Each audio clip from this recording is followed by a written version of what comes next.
হে সূর্য, শীতের সূর্য, হিমশীতল সুদীর্ঘ রাত তোমার প্রতীক্ষায় আমরা থাকি, যেমন প্রতীক্ষা করে থাকে কৃষকদের চঞ্চল চোখ ধান কাটার রোমাঞ্চকর দিনগুলির জন্যে। হে সূর্য, তুমি তো জানো আমাদের গরম কাপড়ের কত অভাব।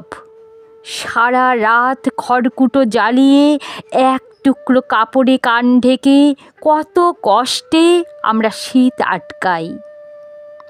সকালের এক টুকরো রোদ্দুর এক টুকরো সোনার চেয়েও মনে হয় দামি।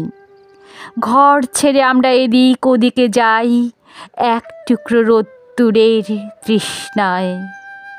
হে সূর্য, তুমি আমাদের স্যাঁতস্যাঁতে ভিজে ঘরে উত্তাপ আর আলো দিও, আর উত্তাপ দিও রাস্তার ধারের ওই উলঙ্গ ছেলেটাকে।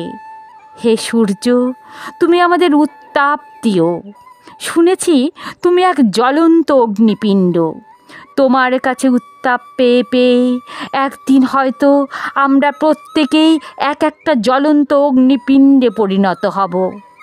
তারপর সেই উত্তাপে যখন পূর্বে আমাদের জড়তা, তখন হয়তো গরম কাপড়ে ঢেকে দিতে পারবো রাস্তার ধারের ওই উলঙ্গ ছেলেটাকে। আজ কিন্তু আমরা তোমার অকৃপণ উত্তাপের প্রার্থী।